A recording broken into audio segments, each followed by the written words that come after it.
त स्याउ भन्ने बित्तिकै तपाईँले के सम्झिनु पऱ्यो भन्दाखेरि एक त यस्तो खालको सपोर्ट सिस्टम हुनु पऱ्यो।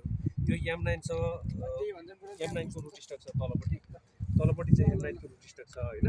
र माथिपट्टि चाहिँ यो चाहिँ स्पर खालको भेराइटी हो। यो रेड रेभिस्टिन अनि तपाईँको स्टार्क स्पर बोर्ड तिनीहरू खालको भन्ने भेराइटीहरू मैले हिजो तपाईँहरूलाई अलिअलि भनेको थिएँ र पछाडि पनि भनौँला त्यस्तो भयो भने। र यिनीहरूलाई रोप्दाखेरि चाहिँ हामी हरेक उसलाई चाहिँ 3 मिटर रो टु रो एउटा लाइनदेखि अर्को लाइन चाहिँ 3 मिटर र अनि अर्को तपाईँको यो के अरे बोर्डदेखि बोर्ड चाहिँ एक मिटरको फरकमा हामीले रोप्नुपर्छ। यसमा हेर्दाखेरि 1 मिटर यो बोर्डदेखि बोर्ड चाहिँ 1 मिटरको फरकमा चाहिँ रोप्नुपर्छ। र विशेष गरेर यस्तो खालको यो तार सिस्टमहरू छ नि, यो तार सिस्टम चाहिँ तपाईँको 3टा 4वटा तपाईँले हेरेर गर्नुपर्छ। जस्तो यो मुस्ताङको केसमा चाहिँ एकदम धेरै हावा चल्छ होइन। त्यो कारणले गर्दाखेरि यस्तो ठाउँमा चाहिँ हामीले 4वटा कम्तीमा पनि 4वटा चाहिँ हामीले हाल्नुपर्छ भनेर भन्छौँ। र तपाईँको अरू ठाउँमा चाहिँ कम्तीमा पनि 3वटा चाहिँ हाल्नु पऱ्यो। यसले चाहिँ यस्तो खालको चाहिँ यो फ्रुटिङ भएको ब्रान्चहरूलाई धान्नको लागि सहयोग गर्छ। जस्तो हामीले यसमा हेर्दाखेरि यो त पहिला त लुलो थियो, यो हामीले हेर्नुहोस् 4 वर्ष अगाडि गाडेको यो के अरे यो निगाला होइन। भनेपछि 4 वर्षसम्म त यो त एकदम स्ट्रङ भइसक्यो नि त होइन। अब तपाईँले अब यसलाई फर्दर अरू निगालाहरू चाहिँ गाडिराख्नु परेन। तल यसलाई स्ट्रेन्थ दिनको लागि हामीले यी हाँगाहरूलाई सट्ट प्रत्येक वर्ष बाँधेर गर्नुपर्छ। र तपाईँले सुरुको 5 वर्ष जस्तो चाहिँ यसलाई मजाले ट्रेनिङ गर्नुभयो प्रुनिङ गर्नुभयो भने अबको वर्षमा चाहिँ यसलाई चाहिँ तपाईँले त्यति धेरै प्रुनिङ गरिराख्नु पर्दैन। एकदम कम मात्रामा ट्रेनिङ गर्ने अनि प्रुनिङ त गर्नै पर्छ। यी यस्तो खालको हाँगाहरू आएको छ नि, यस्ता खालको हाँगाहरूलाई चाहिँ हामीले टाइमली हटाउनु पऱ्यो होइन। जस्तो अब तपाईँको यो हामीले पहिला गर्दाखेरि यसरी यसलाई यसरी झुकाएर गरियो नि त। यसरी झुकाएर गरिसके पछाडि यसले एक प्रकारको सेफ्टी दिइसक्यो कि मैले हिजो भनेको थिएँ नि तपाईँलाई।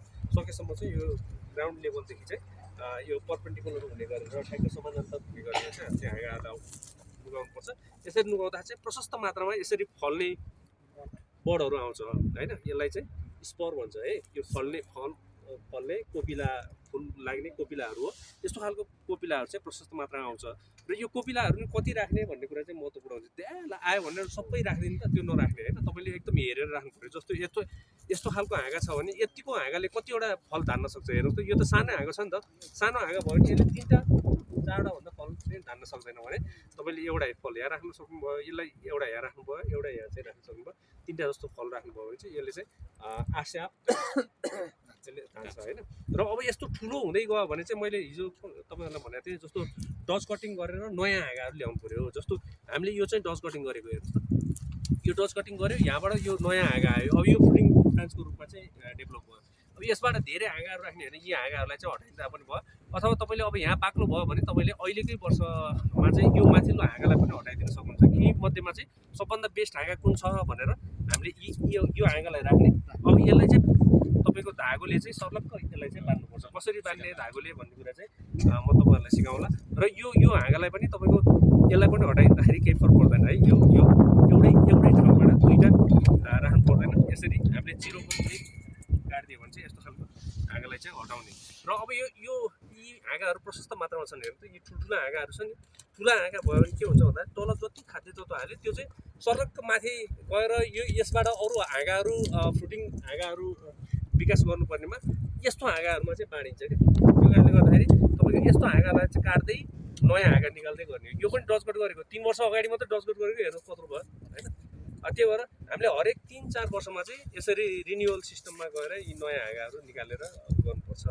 र अर्को महत्त्वपूर्ण कुरा भनेको के हो भन्दाखेरि जस्तो तपाईँको अब यस्तो खालको यो छ नि खाली ठाउँ आएको छ नि, खाली ठाउँ आयो भने चाहिँ यस्तो ठाउँबाट चाहिँ तपाईँले नोचिङ गरेर नयाँ हाँगा निकाल्ने काम गर्नुपर्छ कि। यस्तो ठाउँ त यो त खाली भयो। यो पनि हामीले नोचिङ गरेको 2 वर्ष अगाडि नोचिङ गरेको हाँगा यस्तो मजाले आयो हेर्नुहोस् त होइन।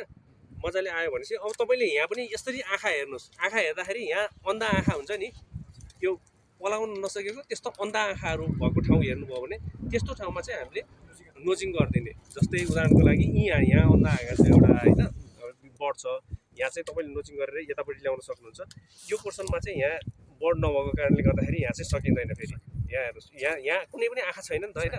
यस्तो आँखा नभएको ठाउँमा चाहिँ सकिँदैन, गाह्रो हुन्छ भने यस्तो आँखा भएको ठाउँमा चाहिँ हामीले नोचिङ गर्न सकिन्छ। नोचिङ गर्दा कहिले गर्ने यसलाई मान्नुपर्छ आँखा भएको यो चाहिँ आँखा हो यो है। अब तर यो आँखालाई चाहिँ अब हामीले यहाँ राखिराख्नु उचित धेरै उचित हुन्छ। किनभने यहीँ पनि यहीँ हाँगा छ होइन, त्यही भएर हामीले यस्तो ठाउँमा चाहिँ राख्नु भएन।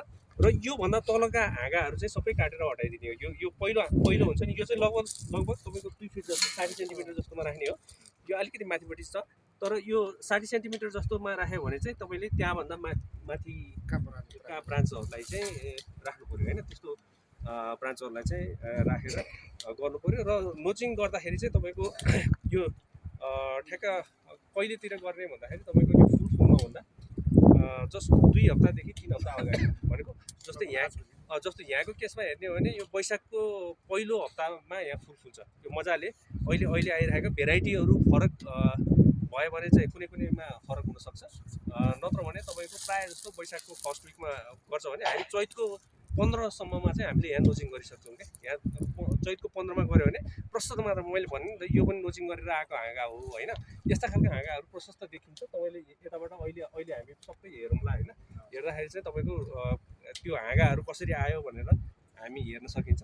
अब यसैमा अलिकति यता जाउँछ, यता गएर म एउटा कुनै नोचिङ गर्ने